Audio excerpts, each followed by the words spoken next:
I'm Areeb Azhar and you've logged on to bolojawan.com.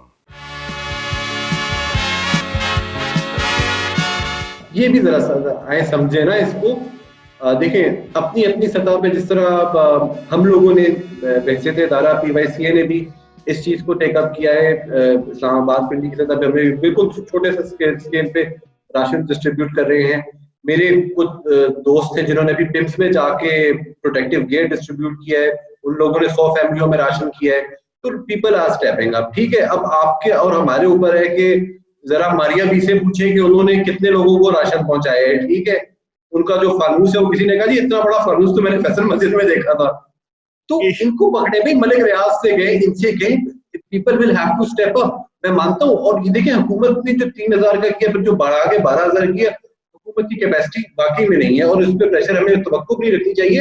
But आपकी मेरी देखिए इतने साहिब इस्तिताअत लोग हैं, अगर हर कोई बंदा अपनी हैसियत के मुताबिक ये डिसाइड कर ले कि 5 लोगों का 10 लोगों का, और ऐसे ऐसे लोग भी हैं जो 100 का 1000 का राशन भी कर सकते हैं।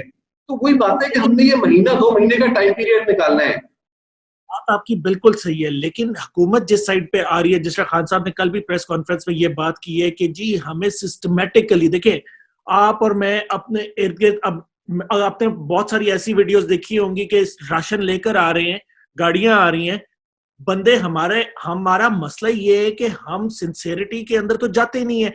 अगर आपने वो वीडियोस देखी हो, एक बंदा जाता है, वो एक बैग उठाता है, जाके पीछे रखता है, फिर घूम के आता है दूसरी साइड से, फिर वो दूसरा बैग उठाता है। इस तरह 4-4 5-5 बैग एक बंदे ने उठाए हैं। तो हम लोगों को एहसास नाम की तो चीज ही खत्म हो गई हमारे अंदर। तो हमें ये भी देखना पड़ेगा। अब वही खान साहब वाली बात है कि जी सिस्टमेटिक होना चाहिए, क्योंकि देखिए हम लोगों के अंदर बहुत सारे तो गली मोहल्ले तक हम इस तरह पहुंच ही नहीं सकेंगे, क्योंकि आपके वो मोहल्ले के मोहल्ले अमीरों का नहीं है, वहां तक लोग जाना नहीं चाहेंगे। इस चीज के लिए जिस तरीके से खान साहब ने ये अनाउंस किया है कि जी उस एरिया के लोग जो होंगे वही एक फोर्स बनेगी और वो जाके बेहतर बता सकेंगे, और एक डेटाबेस होगा जिसके अंदर आपकी पूरी आबादी की डिटेल्स होंगी कि कौन लोगों के पास कितनी कैपेसिटी है खाने की, क्या वो अफोर्ड कर सकेंगे। उसके बाद ही हुकूमत आपको क्योंकि आज तक देखिए कभी इस तरह की पूरी दुनिया के सामने कोई इशू इस तरह का हमारी जिंदगी में, और क्योंकि जो आखिरी हुआ था वो 1920 में हुआ था, आज से 100 साल पहले, तो ना इनमें से कोई हुक्मरान तब था, ना इनमें से कोई ऐसा बंदा था जो कि इस तरह की नेचर को समझता हो कि इस तरह के जब इश्यूज आते हैं उसको किस तरीके से हैंडल करना है। क्योंकि अगर आप देखें, अर्थक्वेक आ गया, उसके बाद सुनामी आ गया, उसके बाद इस तरह के ये लिमिटेड एरियाज की बात थी। अब ऐसी बात हो गई है कि पूरी दुनिया में आपको वेंटिलेटर पाकिस्तान को देने के लिए इस वक्त कोई तैयार नहीं है, क्योंकि हर किसी को अपनी इस वक्त फिक्र लग गई। वेंटिलेटर पे भी हमने ये जी वो किया जी कि एक F-16 के इतने वेंटिलेटर आ जाते हैं, और एक पता नहीं अब आप अच्छा फिर अब कुछ लोग आपके जो है वो आ जाते हैं कि जी अस्पताल, आज पता चला कि मेट्रो नहीं अस्पताल जरूरी थे। अभी आपके यही रोड और मेट्रोज आपके लोगों को अस्पताल तक लेके जा रहे हैं। देखिए इस एपिडेमिक के लिए तो कोई भी तैयार नहीं था ना। आपके किसी भी मुल्क में 50,000 या 1 लाख वेंटिलेटर नहीं पड़े हुए, हर जगह शॉर्ट है। ठीक है, तो वो नंबर भी आपने उस तरह से हमने कभी कुर्सी किए ही नहीं थे। ठीक है, तो रादर दिन के इस चीज पे तनकीद किया जाए, अब ये देखा जाए कि जो एग्जिस्टिंग इंफ्रास्ट्रक्चर है इसके ऊपर से किस तरह से बोझ हटाया जा सकता है।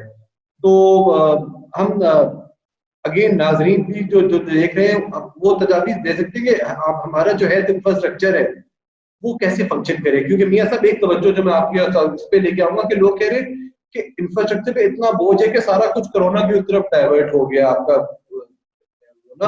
अब थैलेसीमिया के जो पेशेंट्स हैं वो सफर कर रहे हैं, ब्लड डोनेशन नहीं आ रही। मुझे अभी हम लोग के दफ्तर में तो कॉल आए जी के कॉम्प्लेक्स में थी एक गरीब है खातून है, उन्होंने डिलीवरी करनी है बट देखने वाला कोई नहीं है। तो बाकी लोगों का क्या क्या क्या, क्या किया जाए। ओपीडी तो बंद कर दी गई है सारे, क्योंकि देखिए ये जिस तरीके का जिस नौयत का एक इशू आ गया है, और अगर क्योंकि ये ऐसी चीज है जो कि एक बंदे से दूसरे बंदे में फैल रही है। अगर कोई ये बता भी दे हम लोगों को कि अगर कोई इश्यू सीरियस आपको लगता है, देखिए छोटा मोटा बुखार है वो तो आपको अब सबको बर्दाश्त करना पड़ेगा, लेकिन अगर कोई ऐसा सीरियस इशू है जिसका डिलीवरी का कोई इशू आ जाता है या कोई इस तरह का ब्लड रिक्वायर्ड है, तो इमरजेंसीज अभी भी खुली हैं और इमरजेंसी में जाइए, वहां आपको केटर भी किया जाएगा, क्योंकि सारे जो स्टाफ है वो कोरोना के पीछे नहीं लगा दिया गया, ये बड़ा क्लियर कर दिया जाए। आपकी ड्यूटीज लग रही हैं। जो कोरोना के डॉक्टर्स हैं वो सिर्फ कोरोना को देख रहे हैं, क्योंकि वो ऐसी चीज है कि आप उसको दूसरे मरीज के सामने नहीं लेकर आ सकते उस डॉक्टर को, क्योंकि वो उधर से फैलने का खदशा है। तो गवर्नमेंट भी अपने रिमेनिंग जो आपके पास इस वक्त एक, क्योंकि पूल है, डॉक्टर्स का भी पूल है, पैरामेडिक्स का भी पूल है, आप अगर एक से ज्यादा लिमिट से ज्यादा वेंटिलेटर्स भी ले लेते हो, उनको ऑपरेट करने वाले बंदे नहीं है आपके पास, क्योंकि इस तरह की ये नहीं है कि आप 1000 वेंटिलेटर ले लो और आपके पास ऑपरेट करने वाला 100 बंदा हो। तो ये सारी चीजें गवर्नमेंट को इस वक्त देखनी पड़ रही हैं, और अगर उसके हिसाब से भी हम देखें तो अल्हम्दुलिल्लाह पाकिस्तान इस वक्त उन ममालिक की फहरिस्त में नहीं है जहां इस चीज ये बहुत ज्यादा फैल गया हुआ है। अभी तक हम मैनेजेबल कर उसमें फेज में हैं। अपनी हुकूमत का साथ इस वक्त हमें पॉलिटिक्स, अभी पॉलिटिक्स वाले पे तो हम अगले उस पे पार्ट पे जाते हैं, लेकिन हमें पॉलिटिक्स से बालातर होके इस वक्त कि कौन सी पार्टी को सपोर्ट कर रहे हैं, इस वक्त अपने मुल्क का सोचना पड़ेगा कि पाकिस्तान के लिए बेहतर क्या है। लोगों से एक रिक्वेस्ट है कि अपने घरों में रहें। सिर्फ वो बंदा, एक बंदा अगर कोई राशन लेना है, कोई ऐसी चीज लेनी है, देखिए हुकूमत ने बड़ा अच्छा इकदाम किया है कि आपकी दुकानें बंद नहीं हो रही, आपके जो ग्रोसरी की चीजें हैं वो बंद नहीं हो रही, आपके मेडिकल स्टोर्स बंद नहीं हो रहे। तो हमें भी थोड़ा सा एहसास ये करना चाहिए कि जाएं, जरूरत की चीज खरीदें और घर में आके बंद हो जाए। ये नहीं है कि जी हम रोज जा रहे हैं अपना राशन लेने, रोज जा रहे हैं, आप 3-4 दिन का एक साथ लेकर आ जाए। ये चीज बहुत जरूरी हमें देखनी पड़ेगी। जी बिल्कुल। तो नाज़रीन, हमें बताइएगा कि कोरोना के लिए जो इक़दाम उठाए जा रहे हैं हुकूमती सतह पे और अवामी सतह पे, क्या आपके ख्याल से वो काफ़ी हैं या उनमें कोई बेहतरी ला सकते हैं? I'm Areeb Azhar and you've logged on to bolojawan.com.